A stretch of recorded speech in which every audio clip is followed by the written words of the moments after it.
Eu sempre achei que o cheiro do sucesso era uma mistura de café caro e couro de carro novo. Por 10 anos foi exatamente isso que eu senti todas as manhãs em Greenwich, Connecticut. Eu era o Ethan Miller, o cara que saiu do nada para ser dono da Miller Logistics. Eu tinha tudo, uma frota de 40 carretas, uma mansão que parecia saída de uma revista e a Sarah. A Sarah, ela não era só minha esposa, ela era meu norte, minha diretora financeira e a mulher que, eu jurava, estaria comigo até o último suspiro. Mas o destino gosta de pregar peças, e a minha peça começou com um envelope azul. O golpe perfeito. Era uma terça-feira chuvosa. A Sarah estava radiante, fritando panquecas como se fôssemos o casal perfeito dos comerciais. "Ethan, querido", ela disse, deslizando uns papéis pelo balcão de mármore. "O Mark mandou os contratos daquela fusão em New Jersey. O aporte de capital cai hoje, mas preciso da sua assinatura agora para não perdermos o prazo." Mark era meu melhor amigo, meu padrinho de casamento, o advogado que cuidava de cada centavo da empresa. Eu confiava nele mais do que em mim mesmo. "Assina aqui, aqui e na última folha", ela insistiu, me entregando uma caneta Parker. Eu estava com pressa para uma reunião, confiava nela cegamente, então apenas assinei. Mal sabia eu que aquela caneta era a arma que ela estava usando para me dar um tiro no peito. Eu não estava assinando uma fusão, eu estava assinando uma transferência total de bens e uma confissão de dívida por má gestão que eu nunca cometi. O castelo de cartas desmorona. 3 dias depois, o pesadelo começou. Tentei abastecer meu carro em um posto e o cartão foi recusado. "Tenta esse outro", eu disse, achando que era um erro do banco. Recusado também. Liguei para a gerente da conta e a voz dela estava trêmula. "Senhor Miller, suas contas pessoais e as da empresa foram zeradas esta manhã. Houve uma transferência total para uma holding chamada S&M Partners." Meu sangue gelou. S&M? Sarah e Mark. Dirigi como um louco até a sede da minha empresa. O segurança, um cara que eu mesmo contratei, me barrou na porta. "Sinto muito, Ethan. Tenho ordens de não te deixar subir." Eu não gritei. Eu entrei pelos fundos, pela escada de incêndio. Eu precisava ver com meus próprios olhos. A máscara cai. Quando abri a porta da minha sala, não vi uma reunião de crise. Vi um brinde. A Sarah estava sentada na minha cadeira, com os pés em cima da mesa. O Mark estava atrás dela, massageando os ombros. No centro da mesa, uma garrafa do meu bourbon favorito. "O que é isso, Sarah? Mark, que palhaçada é essa?" Minha voz saiu falha. O Mark deu aquele sorriso de lado que eu sempre achei que era de lealdade. "Ethan, olha para você. Sempre o trabalhador, nunca o dono. O contrato que você assinou não era fusão. Era uma admissão de culpa. Você confessou que estava desviando dinheiro e, para não ir preso, entregou tudo para Sarah." "Eu nunca fiz isso. Vocês falsificaram", eu gritei. A Sarah se levantou. Ela caminhou até mim, ajustando o colar de diamantes que eu dei para ela no nosso aniversário. "Não importa o que você fez ou não fez, Ethan. O que importa é o que está assinado. E quer saber? Eu nunca te amei. Eu amava o império que você estava construindo. Mas agora que ele está pronto, o pedreiro não é mais necessário." Ela me entregou uma sacola de papel. "Suas coisas do escritório estão aqui. E não se dê ao trabalho de ir para casa. As fechaduras foram trocadas e eu consegui uma medida protetiva contra você. O Mark disse ao juiz que você ficou violento quando descobriu a falência." Em menos de 1 hora, eu perdi 15 anos de vida. Fui para um motel de beira de estrada com $20 no bolso e uma mala de roupas. O inverno de Connecticut chegou com tudo, mas o frio lá fora não era nada perto do gelo que eu sentia na alma. O trabalho de fantasma. Meses passaram. Morei no carro até ele ser guinchado. Fui parar em um abrigo em Bridgeport. Para não morrer de fome, aceitei um emprego de uma agência de temporários. Limpeza e montagem de eventos de luxo. Eu era um fantasma. Usava um uniforme de poliéster surrado e um boné enterrado na cabeça. Minha função?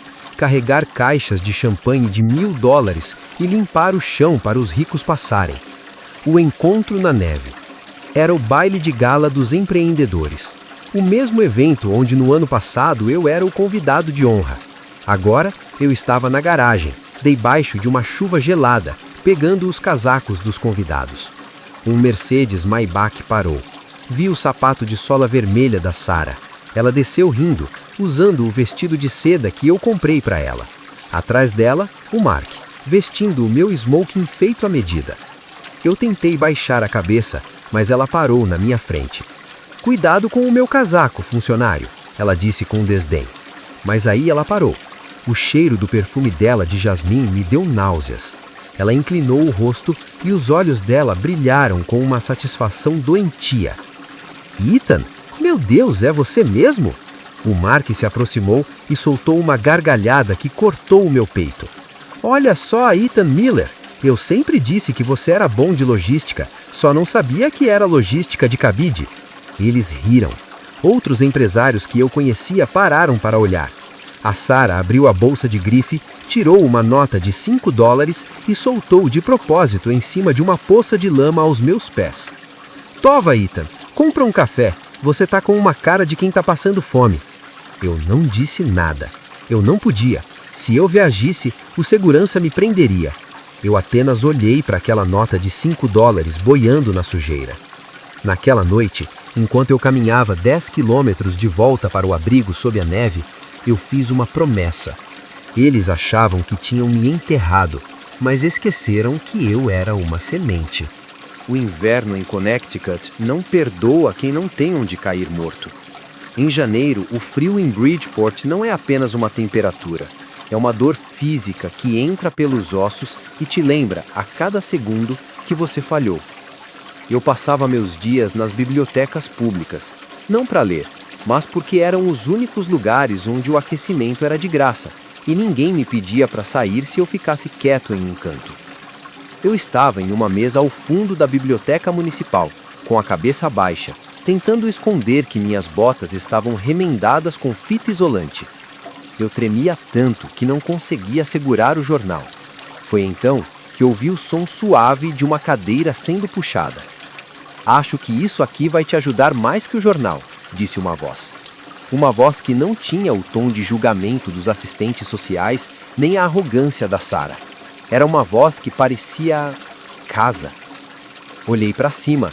Era uma mulher, talvez com a minha idade, com óculos de armação grossa e um casaco de lã bem usado. Ela me estendia um par de luvas de lã grossa, cinzas. "Eu vi você lá fora ontem", ela continuou, ignorando meu olhar de choque. "Você estava tentando acender um cigarro com as mãos roxas. Fiquei com aquilo na cabeça a noite toda. Por favor, aceita, eu mesma fiz." O refúgio de Clara. O nome dela era Clara. Ela geria uma pequena oficina de restauração de móveis antigos e trabalhava meio período na biblioteca. Naquele dia, pela primeira vez em meses, alguém não olhou através de mim. Alguém me viu. Clara me ofereceu um trato. "Eu não posso te pagar um salário de executivo, Ethan, mas tenho um sofá nos fundos da oficina que é melhor que o chão do abrigo e sempre tem sopa quente no fogão. Eu preciso de braços para carregar os móveis e de alguém que saiba organizar as entregas, porque eu sou um desastre com horários."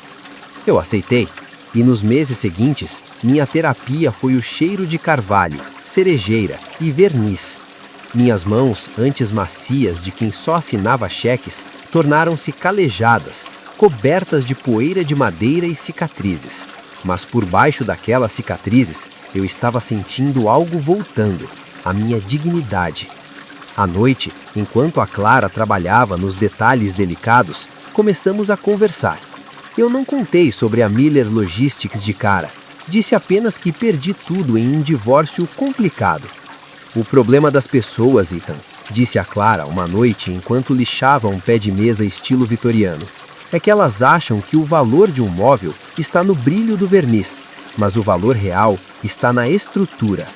Você pode lixar a madeira, tirar a tinta velha, encontrar fendas, mas se a estrutura for boa, você reconstrói qualquer coisa." O nascimento da Apex Prime. Eu observava como a Clara perdia dinheiro com logística. Ela gastava o triplo em combustível e tempo porque as rotas eram caóticas.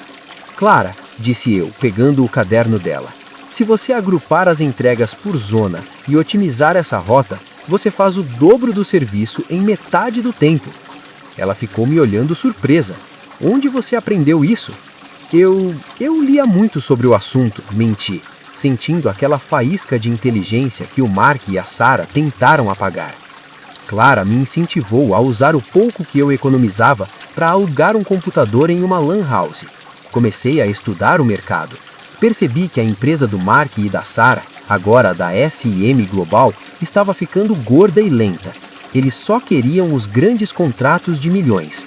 Eles estavam ignorando os pequenos empresários, as lojas de bairro, o comércio local que precisava de agilidade. Eu vou construir algo novo, Clara, eu disse uma noite. Ela sorriu e foi ao fundo da oficina. Voltou com uma caixinha de madeira. Dentro estavam as economias de uma vida. Não é muito, Ethan, mas é o suficiente para você dar entrada na licença e alugar sua primeira van. Eu confio na estrutura, lembra? 3 anos se passaram. 3 anos de trabalho de 18 horas por dia. A Apex Prime começou com uma van branca e um adesivo na porta. Eu era o motorista, o mecânico e o vendedor. A Clara era a voz doce no telefone que resolvia tudo. Nós crescemos como uma sombra. Enquanto o Mark e a Sarah desfilavam em festas e compravam iates, eu estava conquistando cada cliente que eles tratavam com desdém. Em 3 anos, a Apex já tinha 200 caminhões. Eu tinha voltado ao topo, mas desta vez a fundação era de rocha, não de areia. O declínio da ganância. Acompanhar a vida da Sarah e do Mark era fácil. Eles faziam questão de ostentar no Instagram. Mas quem entende de números vê as rachaduras antes da parede cair. Mark, desesperado para manter o luxo que a Sarah exigia, começou a fazer o que eu sabia que ele faria: tomar atalhos. Ele começou a aceitar cargas de alto risco para empresas de fachada. Lavagem de dinheiro disfarçada de frete. Ele achava que era o cara mais esperto da sala. Ele esqueceu que quando você joga com tubarões, o sangue na água sempre atrai a guarda costeira. O encontro no estande de carros. Eu precisava comprar um presente para a Clara. Ela merecia o melhor carro do mundo por ter acreditado em um homem quebrado. Fui até a concessionária de luxo em Greenwich. Eu estava olhando um SUV de $150 mil quando ouvi aquele som. Uma voz aguda, arrogante, discutindo com o gerente. Isso é ridículo. Meu marido é o dono da S&M Global. Como vocês ousam dizer que o meu cartão não passou? Verifiquem o sistema de novo. Era a Sarah. Mas não era a Sarah impecável de antes. O rosto dela tinha uma tensão que maquiagem nenhuma escondia. O Mark estava ao lado, suando frio, falando baixo ao celular, tentando desesperadamente liberar um crédito que não existia mais. O império deles era uma casca vazia. Eu me aproximei devagar. O gerente estava visivelmente constrangido. Algum problema, senhor? Perguntei ao gerente, mantendo os olhos cravados na Sarah. Ela virou, pronta para me insultar, mas a frase morreu no meio do caminho. Ela olhou para o meu terno italiano, para o meu relógio e para o motorista que me esperava do lado de fora. Ethan? A voz dela falhou. Oi, Sarah. Mark. Parece que o mundo dá voltas, não é? Eu disse com uma calma que parecia gelo. Engraçado, o crédito de vocês parece tão instável quanto a amizade do Mark. Mark tentou fazer aquela pose de macho alfa. Ethan, cara, que coincidência! A gente ouviu falar da Apex. Incrível o que você fez. Na verdade, eu estava pensando em te ligar. Talvez uma fusão? A S&M e a Apex juntas seriam imbatíveis. Eu soltei uma risada que veio do fundo da alma. Fusão, Mark? Você quer fundir o seu navio que está afundando com o meu foguete? Eu sei que o FBI abriu uma investigação sobre as suas rotas de New Jersey semana passada. E eu sei que vocês devem 3 meses de aluguel daquela mansão. Virei para o gerente. Esse carro que a senhora estava tentando levar, eu vou comprar, à vista. Pode mandar entregar nesse endereço aqui. Escrevi o endereço da nova sede da Apex. Sarah tentou se aproximar com aquele olhar de coitadinha que ela usava comigo. Ethan, por favor, Nós fomos duros, mas foi pro seu bem. Olha como você cresceu. Você não seria esse homem sem a gente. Sarah, eu a interrompi. Eu sou esse homem apesar de vocês. E Mark, um conselho de amigo. Guarda o que sobrou no seu bolso. Você vai precisar de um bom advogado criminalista. O governo não perdoa quem sonega. E eu fiz questão de enviar as auditorias que eu mesmo fiz na empresa antes de vocês me expulsarem para o promotor de justiça. O rosto do Mark ficou cinza. A Sarah começou a gritar com ele ali mesmo, no meio da loja, chamando-o de inútil. Saí de lá ouvindo o som da destruição deles. Eu não sentia ódio, sentia apenas o alívio de quem finalmente colocou o lixo para fora. Há um ditado que diz que a vingança é um prato que se come frio. Eu discordo. A vingança é um prato que você nem precisa cozinhar. A vida se encarrega de acender o fogo e servir a conta. 6 meses se passaram desde aquele encontro na concessionária. A Apex Prime não era mais apenas uma empresa de logística. Tínhamos nos tornado o padrão ouro do setor no Nordeste. Mas para mim, o sucesso não era mais medido pelo tamanho da frota ou pelo saldo bancário. O meu verdadeiro sucesso estava no silêncio da manhã na nossa nova casa em West Hartford, observando a Clara. Ela estava grávida de 7 meses. Um milagre que a ciência dizia ser impossível para mim, mas que a vida, na sua ironia bondosa, decidiu me dar agora que eu tinha alguém que realmente merecia ser mãe dos meus filhos. O som das grades. Uma noite, recebi uma ligação do meu advogado. Ethan, achei que você gostaria de saber primeiro. O Mark foi preso hoje cedo. O FBI não deu margem para erro. Fraude eletrônica, lavagem de dinheiro, evasão fiscal e obstrução de justiça. Ele tentou delatar a Sarah para conseguir um acordo, mas as provas mostram que ele era o mentor de tudo. Ele vai pegar no mínimo 15 anos em uma federal. Desliguei o telefone e respirei fundo. Não senti alegria, senti um peso colossal saindo dos meus ombros. O homem que roubou minha vida agora passaria dele contando os passos dentro de uma cela. O último encontro no ponto de ônibus. Uma semana depois, precisei ir até a sede da minha antiga empresa para assinar os papéis finais da compra do prédio. Sim, a Apex comprou a massa falida da S&M Global. Eu estava voltando para o escritório de onde fui expulso, mas desta vez como o proprietário de tudo. Enquanto meu motorista dobrava a esquina, vi uma figura sentada em um banco de ônibus sobre uma garoa fina e cinzenta. Era uma mulher. Ela usava um casaco de lã barato, desses que se compra em lojas de caridade. O cabelo, antes sempre impecável, estava preso em um nó desleixado. Ela tentava se esconder atrás de um jornal velho para fugir do vento. Era a Sarah. Ela não me viu de imediato. Ela estava com a palma da mão aberta, contando moedas de centavos com uma expressão de desespero que eu conhecia bem. Ela estava tentando decidir se tinha o suficiente para a passagem ou para um café. A ironia era brutal. Ela estava exatamente onde eu estive há 4 anos. O diálogo do adeus. Pedi para o motorista parar. O vidro fumê baixou silenciosamente. O ônibus da linha 4 costuma atrasar com essa chuva, Sarah. Ela deu um pulo assustada. Quando seus olhos encontraram os meus, a expressão dela passou do choque para uma esperança desesperada e patética. Ela se levantou rápido, tentando ajeitar o casaco surrado. Ethan, oh meu Deus, Ethan, eu estava pensando em te ligar. Eu cometi um erro terrível, você sabe, né? O Mark me enganou. Ele usou meu nome naqueles esquemas ilegais. Ele me deixou sem nada.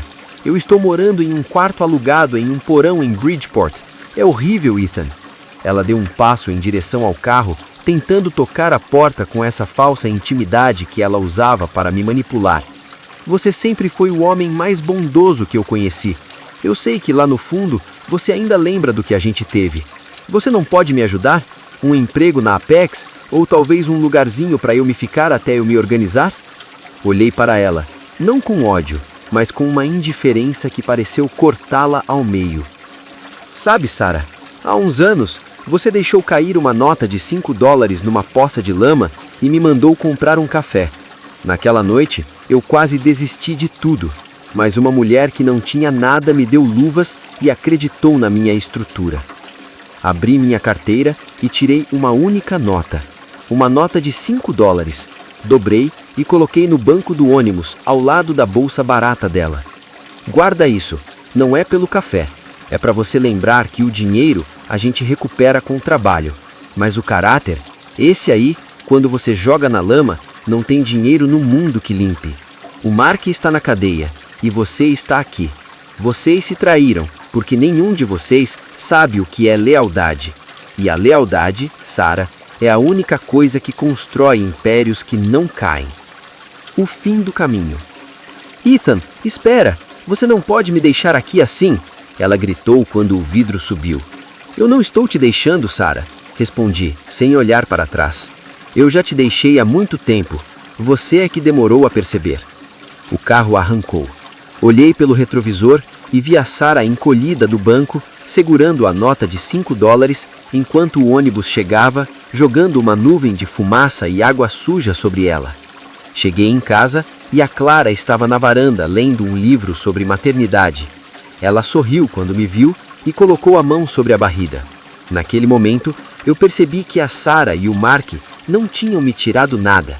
Eles tinham me libertado para que eu pudesse encontrar a vida que eu realmente merecia ter. Comentário: a vida não é sobre quem te derruba, mas sim sobre quem te ajuda a levantar quando você não tem nada para oferecer em troca. Ethan Miller recuperou sua fortuna, mas seu maior tesouro foi descobrir que a verdadeira riqueza não se assina em contratos, mas se constrói com verdade. Quanto a Sarah e ao Mark, eles descobriram que a ganância é uma cela em que você é o único prisioneiro. Se você gostou dessa história, deixe seu like e inscreva-se no canal. Até a próxima!